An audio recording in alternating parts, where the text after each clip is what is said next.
Jimmy Johnson leading here, the NASCAR Sprint Cup race at Pocono, presented by Old Spice. And if you just joined our coverage, we're going to have a competition yellow at lap 20, so 4 laps away.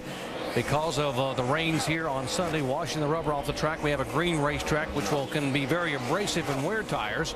They're going to come in and let them check the tires. And on lap 13, Tony Stewart, who started in the back of the pack, has already been on pit road for a presumed tire issue. We are being told that all 4 tires that came off of that 14 car were up. Yeah, one thing that happens as you run these tires and put laps on them, even our leader, Jimmy Johnson, he has slowed down 2.5 seconds from his fastest lap of the race. And what that means is you lose a lot of grip. And if you don't have, like you said, they'll have the right balance, that makes you feel like you've got a flat tire because you lose so much grip maybe on one end of the car.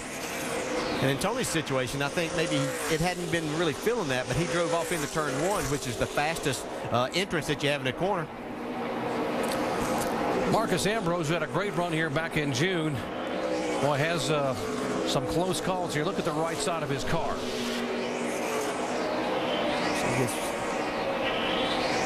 So he's got Martin Truex Jr. right up on his bumper and gets another little tap, and this gets into the concrete. That could do a little damage right there.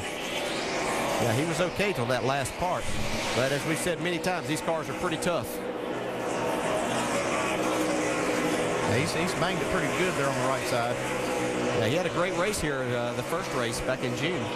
He finished 6th here back in June. Andy, as a crew chief, you get the spotter to talk to you about that. Are you concerned, or you got a pit stop coming in a couple laps? Yeah, I'm concerned. I don't ever like to see the car up against the wall like that, but he's gonna, he's got a good driver right there, Marcus Ambrose, and if he feels something, he'll bring the car in under green, and the spotter is watching all this stuff.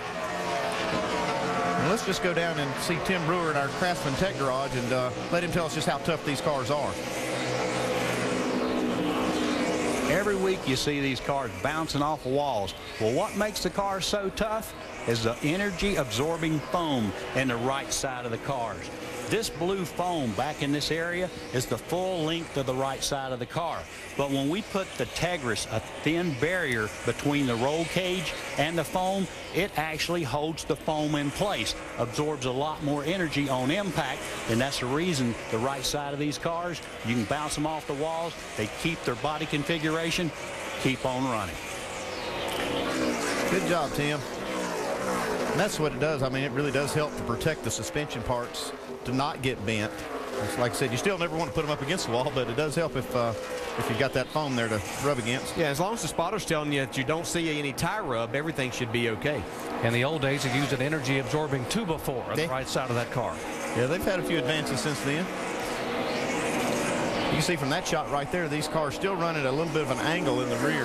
They use that the limit that NASCAR gives them to steer the rear axle over a little bit and make that car make side force. They actually use the air down the side of the car to help make it go around the corner. Yeah, and very interesting to see this 48 car, how they really have the front end down on the ground, utilizing all the aero that they can. See a battle here with Juan Pablo Montoya, Ryan Newman.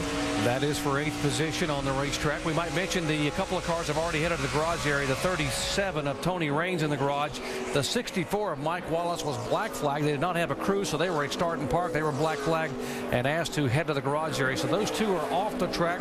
Tony Stewart being shown 1 lap down in 41st, and the other 40 cars on the track are on the lead lap. Yeah, and he's going to be glad to know that there's only 1 more lap before we're going to have this, or we're getting ready to have this, because Jimmy Johnson is really catching Sterling Marlin, who would have been the first car a lap down if Jimmy was able to get to him, but the caution is going to come out here shortly. NASCAR will wait till every car on the lead lap crosses the start-finish line to complete this lap, and then they are looking to put out the competition yellow. Be a lot of work going on a lot of these cars, making adjustments. Be a lot of drivers happy to see this coming.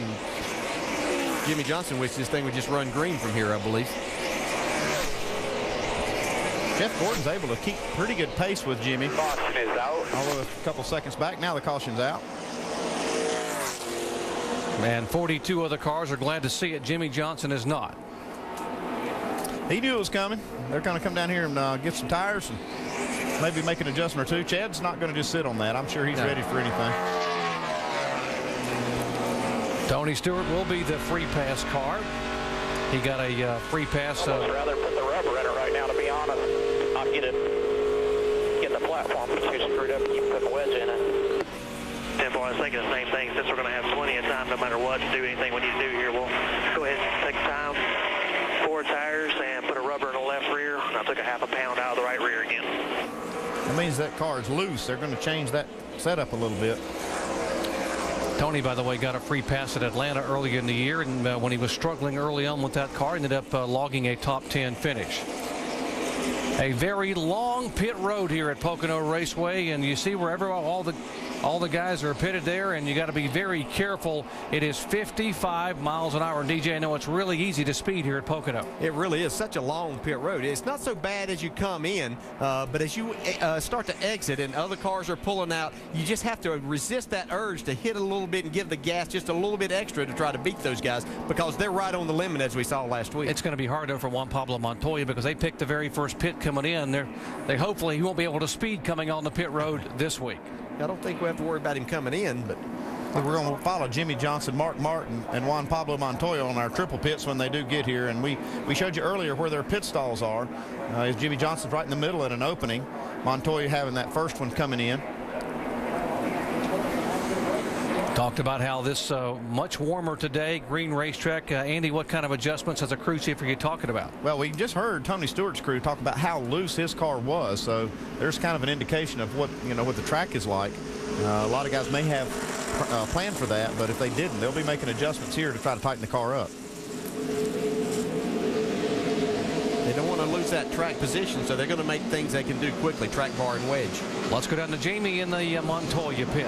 Juan Pablo Montoya in the same car he dominated 1 week ago at Indianapolis with. He said he's actually tight. They're going to go up on the track bar, 4 tires, then change the air pressure in the right front. Shannon?